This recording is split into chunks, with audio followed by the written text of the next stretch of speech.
Close your eyes for a moment and imagine the steppe. Not a field, not a meadow, something far older and far larger than either of those words suggest. An ocean of grass stretching in every direction as far as the eye can reach. No trees, no towns, no roads, just wind and sky and the low rumble of the earth beneath the hooves of horses. This is Mongolia in the 12th century. A place so vast and so indifferent to human life that the people who lived here did not build cities or plant crops or raise walls for protection. They moved. They had always moved, following the seasons, following the animals, carrying everything they owned on the backs of horses and in the folds of felt tents called jurs. They were nomads, and the steppe was their ocean. Into this world, sometime around the year 1162, a child was born on the banks of the Anan River. He came into the world with a blood clot clenched in his tiny fist. The shamans of his tribe looked at that closed hand and saw in it a sign, a portent. They said this child would grow to be something the world had never seen before. His parents named him Temujin.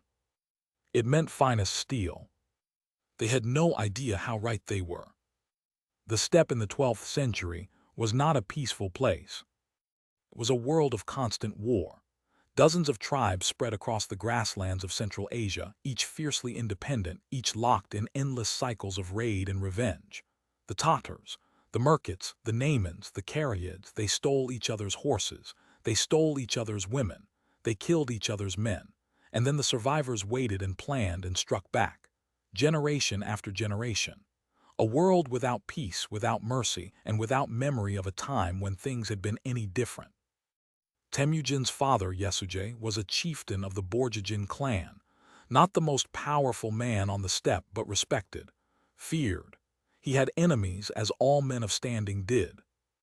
When Temujin was 9 years old, his father rode out to negotiate a marriage for his son. He found a family willing to promise their daughter, a girl named Bort. On the way home, Yesuje stopped to share a meal with a group of Tatar strangers. The Tatars recognized him. They said nothing, but into his food quietly they slipped poison. Yesuje made it back to his camp, just barely. He called for his son and spoke his last words. Then he was gone. Temujin was 9 years old, and the world had just changed completely. The clan that had sworn loyalty to his father looked at this young boy, this fatherless child, and made a calculation. Loyalty was expensive. A boy was not worth the cost. One by one, they packed their belongings and left. They took their horses. They took their herds. They left Temujin, his mother Holan, and his younger brothers and sisters alone on the steppe with almost nothing. Holan was extraordinary. History does not give her enough credit. She kept her children alive through that first terrible winter through sheer determination. She fed them roots and berries and whatever small animals they could catch. She taught them that survival was not a gift. It was something you took with your own hands. But survival was not the same as safety. A rival within their own abandoned clan, a man named Targutai, decided that the boy Temujin was a threat. Perhaps he sensed something in those eyes. Perhaps he simply wanted to be sure. He rode to their camp with armed men and took Temujin prisoner. The boy was placed in a kang, a heavy wooden collar that locked his head and hands in place, and was given to a family to guard. He was a slave now, not yet 10 years old. Most men would have broken.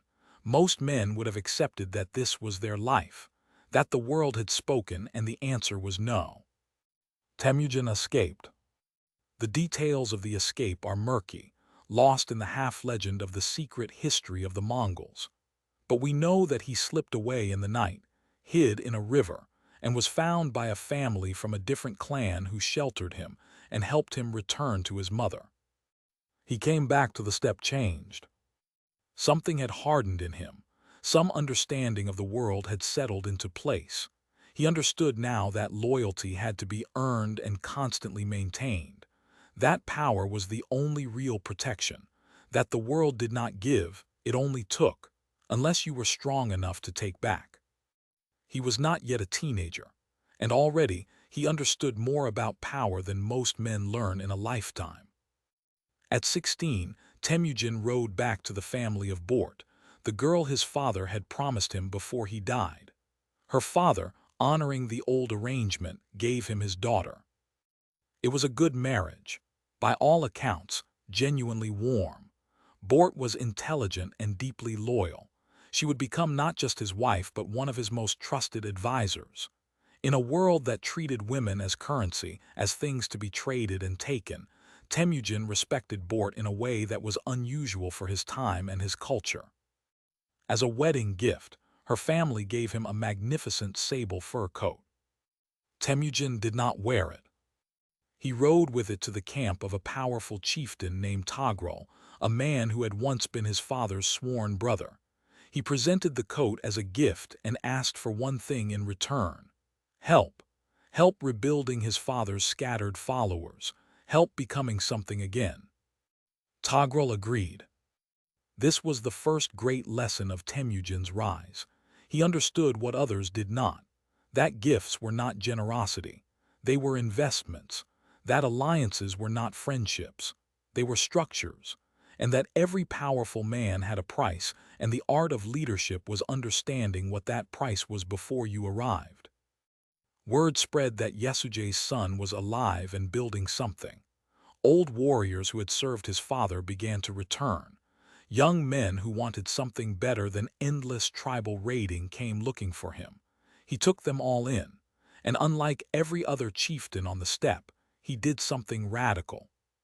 He promoted based on merit, not blood. The men who rose in Temujin's growing band were not necessarily those with the best family names or the most horses. They were the ones who were loyal, the ones who were capable, the ones who did what they said they would do. In a world built entirely on inherited rank and tribal hierarchy, this was close to revolutionary. And then disaster struck again. The Merkits, a tribe in the north, had an old grudge against Temujin's family. Yesujei had once taken a woman from them by force, the woman who became Temujin's mother. The Merkits remembered. They waited. And while Temujin was away, they rode into his camp in the night and took Bort. She was given to a Merkit chieftain as a wife. For most men on the steppe, a kidnapped wife was a loss to be mourned and then accepted. You moved on. You found another woman. That was the way of things. Temujin did not accept it. He assembled every warrior he could find. He called on Togrul and his alliance. He rode north into Merkit territory and struck fast and hard, scattering the tribe and taking Bort back. It was a statement. It was a declaration of what kind of man he was and what kind of leader he intended to be. The steppe noticed. Over the next 20 years, Temujin fought. There is no other word for it. He fought constantly, strategically, brilliantly, and often brutally. He fought the Tatars who had poisoned his father, killing every male among them above the height of a wagon axle to ensure no sons would survive to take revenge. He fought the Naimans and the Merkits and the Karyids. He fought his childhood blood brother Jamaka, who had become his greatest rival. Jamaka was everything Temujin was not: charming, aristocratic, beloved by the traditional tribal leaders. He represented the old order, the world of inherited rank and clan loyalty and the eternal cycle of revenge. When the two men finally faced each other as enemies, the contrast could not have been starker. Jamaka fought for tradition. Temujin fought for something new, though he may not have had words for it yet. In 1201, after years of shifting alliances and battles, Jamaka was finally captured. He was brought before Temujin. Most rulers would have executed him immediately. Temujin offered him mercy. He asked Jamaka to ride at his side as he had done when they were young, to be his brother again. Jamaka refused. He said he could not serve under Temujin. He asked to be allowed to die without the shedding of blood, the traditional noble death. Temujin granted it. He turned away as Jamaka was suffocated inside a carpet. Even at the moment of his enemy's death, something in Temujin could not watch. He was not a simple man, he never was. By the spring of 1206, it was over. Tribe by tribe, battle by battle, season by season, Temujin had done what no one before him had managed to do. He had united the Mongols. All of them. Every clan, every chieftain, every warrior from the eastern grasslands to the western mountains. They gathered at a great assembly on the banks of the Anan River, close to where Temujin had been born 40 years before. The shamans planted a white banner of 9 tails in the earth, the symbol of Mongol sovereignty, and the assembled leaders bowed before the man who had brought them together. They gave him a new name. Genghis Khan, universal ruler, oceanic king, the man who holds the world. He was standing on the banks of the same river where he had been born in poverty, where his father had died, where his clan had abandoned him. And now all the people of the steppe knelt before him. He stood there in the wind off the grass and the sky above, and whatever passed through his mind in that moment, he kept it to himself. That was one of his gifts. He was always unreadable. He was not finished. He had only just begun. The Mongol army that Genghis Khan now commanded was unlike anything the world had seen. It was not simply a collection of warriors on horses. It was a system, an organism, a machine built for one purpose and optimized over decades of continuous warfare. Every soldier was first and always a horseman. They learned to ride before they could walk properly. They could sleep on horseback. They could eat on horseback. They could fire a recurved bow with terrifying accuracy while moving at full gallop, releasing arrows behind them as they retreated in a maneuver designed to draw pursuing enemies into ambushes. They traveled with 5 horses each, rotating between them so they could cover distances that seemed impossible to the armies they faced. 300 miles in 3 days was not unusual. They needed no supply lines because they carried their food with them: dried meat, mare's milk, blood taken from their horses when desperate. They moved like a force of nature, not like an army. Genghis organized them in a decimal system: groups of 10, groups of 100, groups of 1,000, groups of 10,000 called tumens. Each unit had a commander promoted for ability, not birth. A soldier from the lowest family could rise to lead 10,000 men if he proved himself worthy. This was unheard of in the medieval world.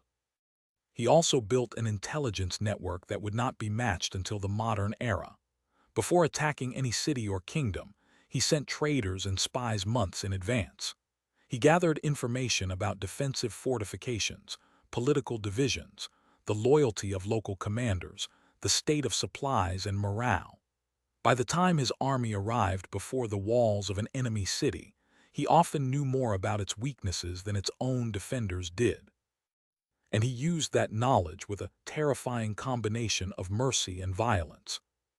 To cities that surrendered without resistance, he was often lenient. He allowed trade to continue. He protected artisans and scholars. He practiced a religious tolerance that was genuinely remarkable for his time, protecting Christians, Muslims, Buddhists, and the old shamanic traditions of the steppe with equal disinterest. He did not care what his subjects believed. He cared that they submitted. To cities that resisted, he was merciless. The fate of Jiangdu, the capital of the Jin dynasty in northern China, became a lesson that spread through the known world faster than his armies. After the city fell, the slaughter lasted for weeks.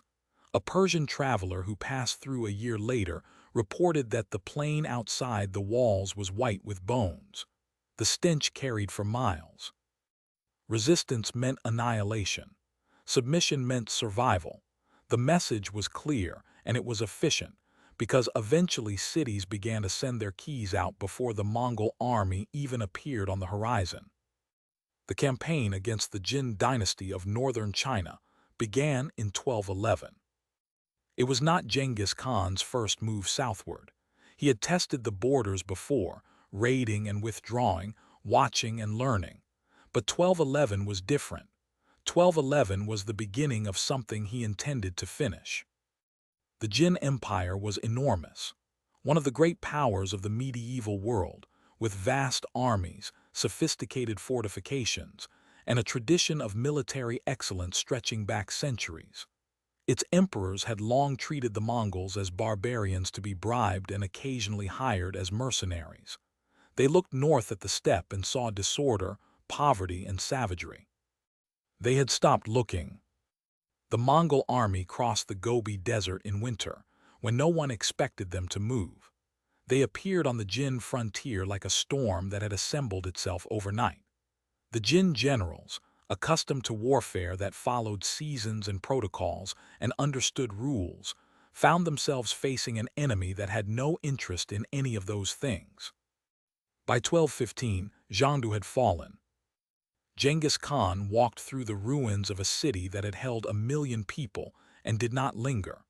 There were other directions to ride. To the west, there was a kingdom called Khwarezm. It was one of the wealthiest empires in the Islamic world, stretching from modern Iran through Central Asia, controlling the great Silk Road cities of Samarkand, Bukhara, and Urgench. Its ruler, Shah Muhammad II, had an enormous army and a high opinion of himself. In 1218, Genghis Khan sent a trade delegation to Khwarezm, 450 men, merchants and diplomats, a gesture of commerce and the beginning of what Genghis intended to be a profitable relationship. The governor of the border city of Otrar arrested them all. He accused them of being spies, which they may well have partly been. He executed them, or most of them. He confiscated their goods.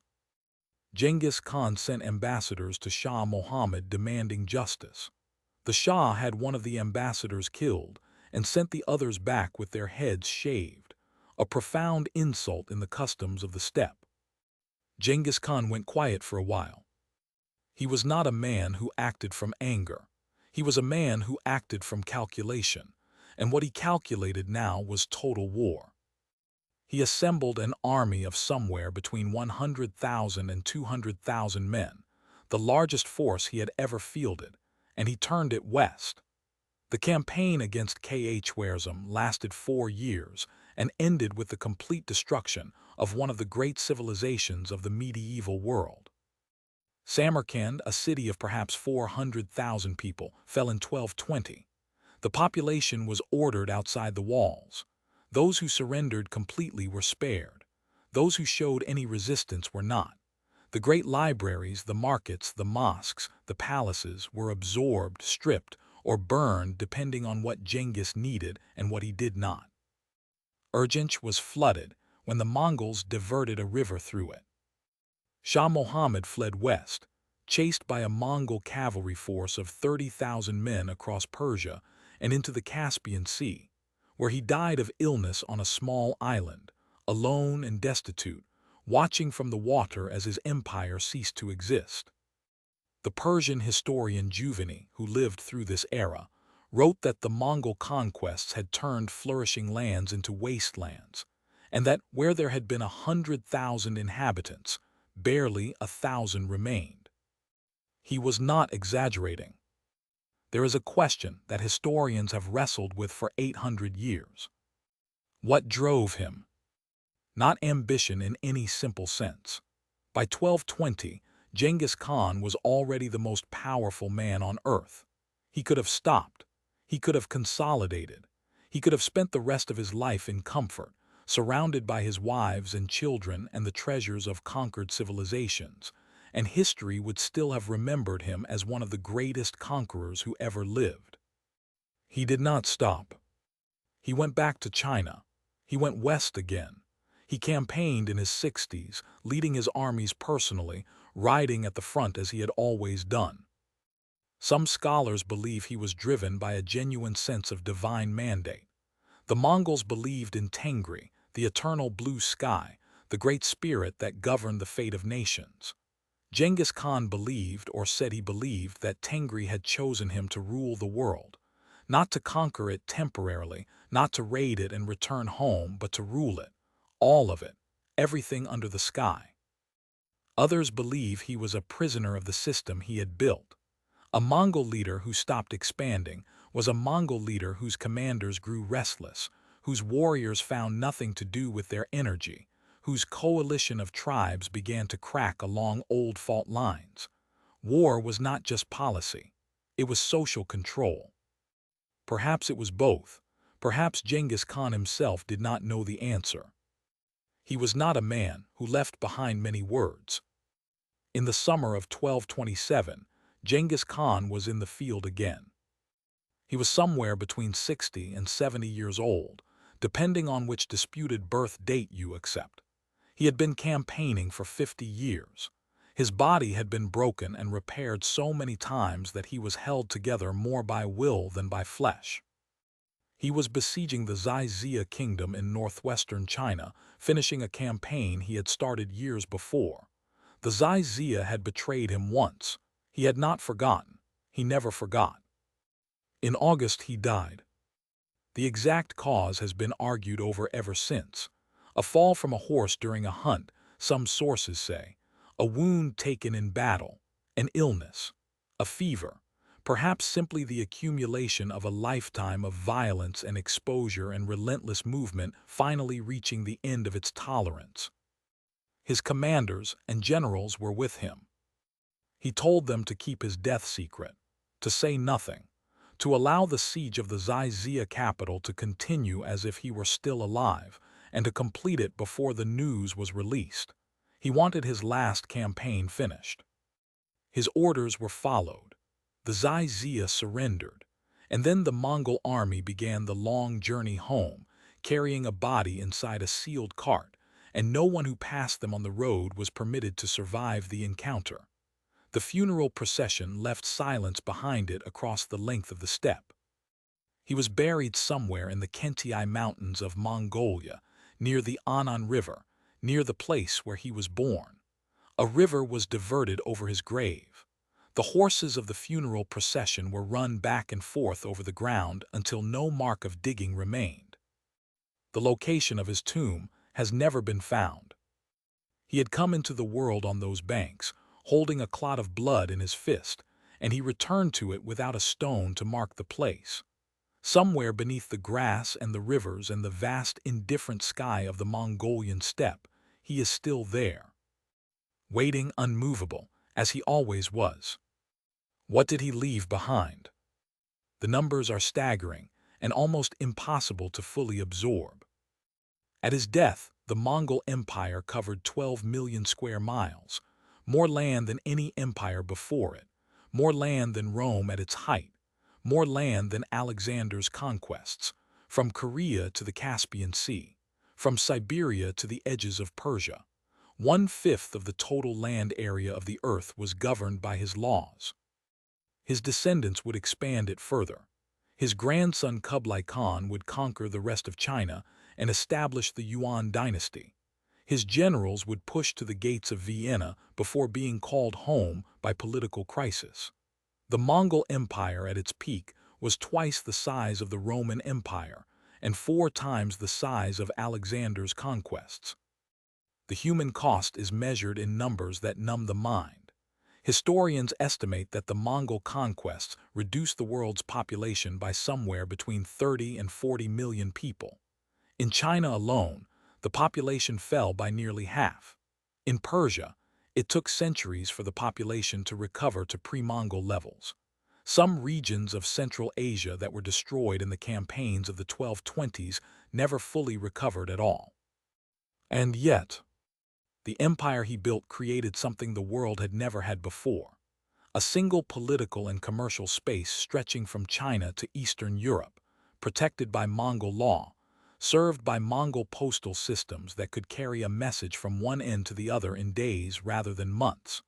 For a century, merchants and diplomats and scholars and missionaries moved across Eurasia more freely than they ever had before or would again for centuries afterward. The Black Death traveled this same network westward to Europe.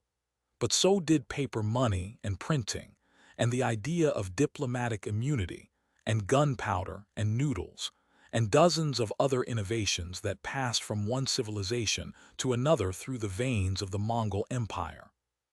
Genghis Khan connected the world. In doing so, he destroyed much of it. Both of these things are true, and neither one cancels out the other. He was born with nothing. No father by the time he was 9. No clan, no horses, no future that anyone around him could see. Enslaved before he was a teenager, abandoned in the harshest place on earth. He built the largest empire in the history of the world. Not with the advantages of civilization, not with the resources of an established state, not with an army handed to him by a father or a dynasty. He built it from the steppe itself, from the wind and the grass and the horses and the warriors who chose to follow him, one by one, because he was the kind of leader who made you believe that following him was the only rational choice. Was he a monster? By any modern measure of morality, yes. The cities he destroyed, the millions who died, the civilizations he shattered, these are not abstractions. They were real people, real libraries, real accumulated human knowledge and beauty gone. Was he a genius? Unquestionably. In strategy, in organization, in the management of people and loyalty and power, he had no equal in his age. Was he something we can understand? That is the harder question. He was a product of the steppe, of a world where violence was not an aberration but the fundamental language of existence. He did not invent the brutality of his era.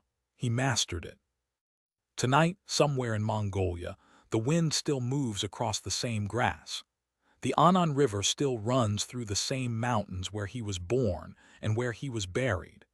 The steppe is still vast, still indifferent, still beautiful in the way that things are beautiful when they have existed long enough to no longer care whether you find them so. And somewhere beneath it all, in a grave that no one has ever found, the finest steel still rests. Unmoved, unmarked, eternal.